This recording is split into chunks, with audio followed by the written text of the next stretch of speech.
So, the next 10 years of my journey, this is the 21 to 30 years old.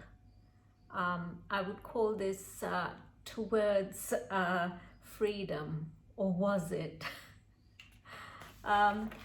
So in the last couple of videos, I've talked about the fact that I'd created this sort of pain shaft and root patterns which basically said, I'm not enough, I'm not wanted, I am useless, I'm already dirty, and then it became sort of a delusional suicide, self-hate, self-loathing, self-denial, all these things that you learn about later on in life that continue to become a self-fulfilling prophecy. So I finally leave the family home and I'm at university now, at Loughborough University. I just get there by the skin of my teeth. And I even choose the university based on where I could be to be close to, male friends of that time.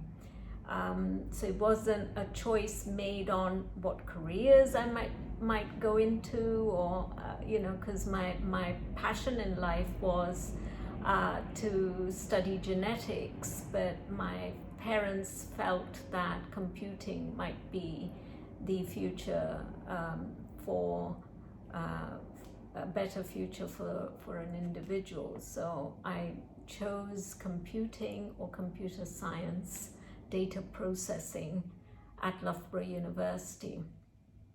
Needless to say, having just arrived there, freedom at last, my own little room, my pot of money which came monthly as a grant, and living in a block of flats with young girls like myself.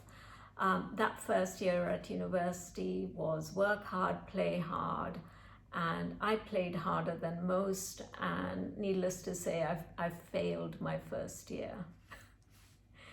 So again, reinforcing that sort of pattern with my family, that I'm useless, I'm no good, I'm just a waster, I have no respect, I'm just a complete waste of space and time. So I choose then at the end of that first year to dig my heels in even deeper, and I worked in McDonald's for 3 months or something. You can imagine a vegetarian family member going to work at McDonald's and grilling hamburgers wasn't seen as a positive thing, cleaning toilets, but that's what I did. And for 3 months I made enough money to then buy myself a train pass in that summer to go to Paris. Didn't know what I was going to do, but I just escaped once again to just see what I would find. On the first day of arriving in Paris, I found myself a job in Saint-Tropez as an au pair.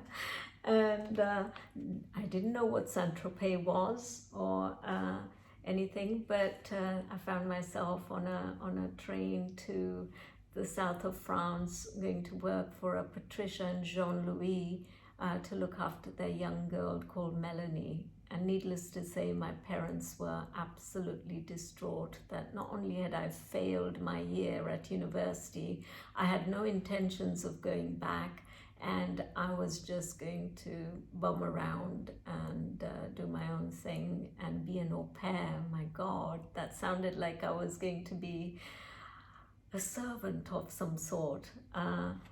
But anyhow, I arrived in Saint-Tropez, and keeping my mind open, I realized that there was a different way to live, a different way to be. And I learned many, many things living with this family. who were, they had wholesaling company for vegetables and fruits, and so I learned all about Mediterranean cuisine and lots of beautiful fruits and vegetables that they brought home. And had a great 3 months living with them, working for the young girl called Melanie. And I came back with not only recipes, but also with wider eyes that there are other ways of living. And I maintained my vegetarian roots and happened to cook for the entire family a Gujarati meal, which they spoke about forever and asked me for recipes and everything. And then from there, I don't know what occurred, but I decided to retake my exams at university for my failed year and passed. So I had gone back to university to start again. So everybody I had met was already a year ahead, and there I was a year behind, playing catch up. So I worked hard, although I played hard too, and this is where I met my first husband, Malcolm Alexander. He was about to leave his final year, being a year ahead.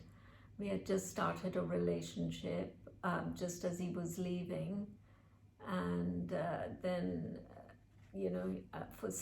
to cut a long story short, my father and mother gave him a home for the year when he was looking for a job. So he was living with my parents, and my motive was, let's see if they like him, and if they like him, then I can continue to have a relationship with him. So I was a year behind. We used to meet up at weekends, etc., whilst he lived with my parents, and my parents did like him, which gave me the green light to, at least ask that, when I left university, can I go and live with him, and the answer was kind of bit undecided, was not 100% sure that they could allow it, although I positioned myself as a friend, and I didn't want to go back home under any circumstances. So when I left university, having passed 1 year behind, and I managed to move into a flat with my boyfriend then, Malcolm, and needless to say that this wasn't good enough for my parents, that I should be living with him. They sent my beloved Ramji, my adopted grandfather, to plead with me to get married to Malcolm.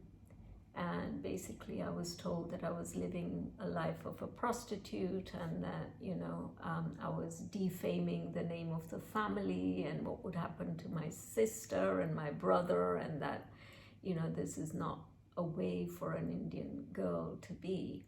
So when my grandfather came, who I loved dearly, I was unable to say no.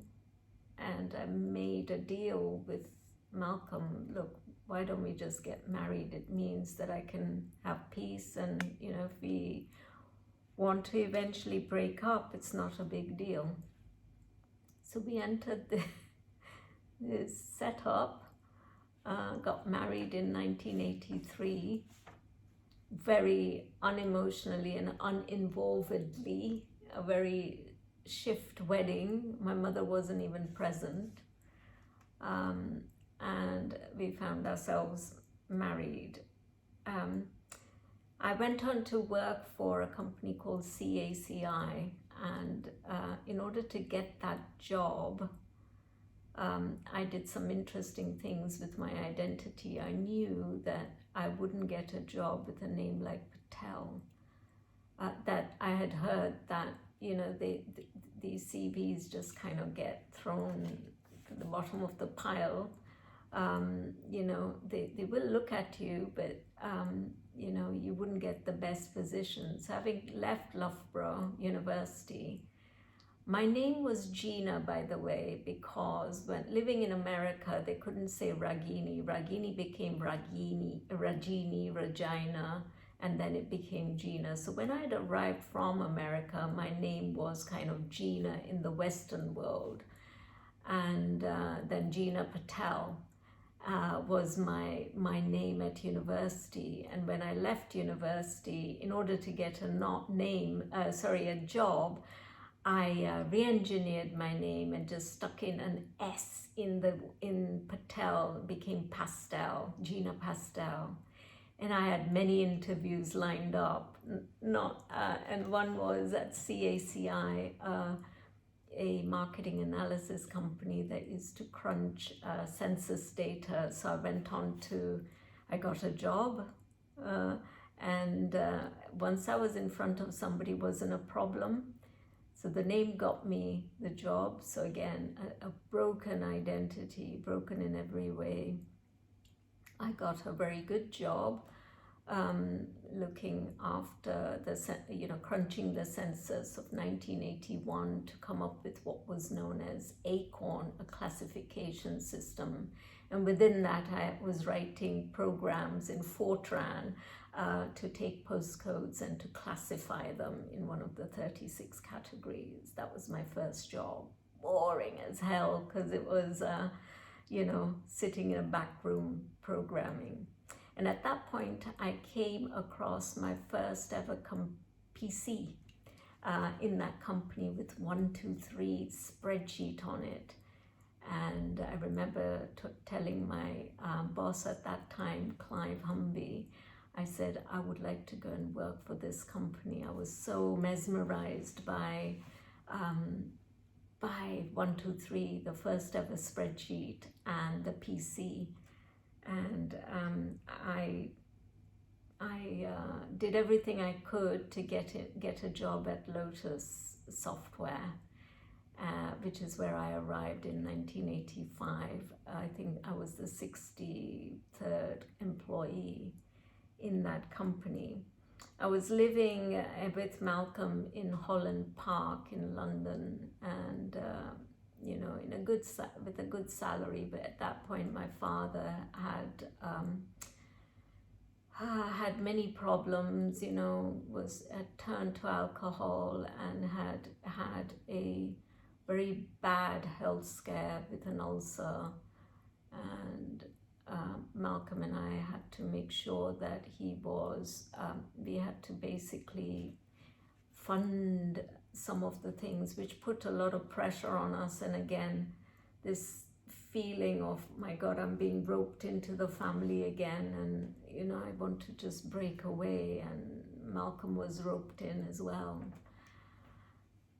Anyhow, 2 years into my relationship with Malcolm and working, fast track life at Lotus, traveling the world, I happened towards the end of my 20s. I was the best traveled Lotus employee, going from every continent, jumping on planes every week. My job, it was in the later parts to go and train and set up operations, distributors and dealers and training centers around the world, teaching them how to use the software and then setting them up. So I was living a really fast life, really great life, and somewhere along the line, my relationship with Malcolm was just deteriorating. It was never going to be, carved out to be something. It was just forced upon us, and we really, this pain shaft that I talked about, the root pattern, had grown so deeply that I'd made all the wrong decisions based on, I'm not good enough, I'm not likable, I'm not enough, I've got to keep proving myself, I've got to keep being more rebellious, you know, I've got to keep getting attention, and that's what I kept doing, you know, getting the wrong kind of attention, moving around in the wrong circles, looking for status, living this ridiculous progressive life, feeling self-important, you know, rejecting everything Indian, and distancing myself from my family, my sister, my brother, my extended family. I just didn't want to know. And basically that was towards the end of my 30, I was just 29, 30, and this root pattern had become a great big monster. Difficult to see how to get back to the roots, how to go back and correct some of the, you know, wrong cognitions. Just kept getting bigger and bigger. So I'm wearing my heart out on my sleeve. There's no gremlins left in my cupboard. Well, there are a few, which we will talk about in the next video. Thank you for listening. Namaste.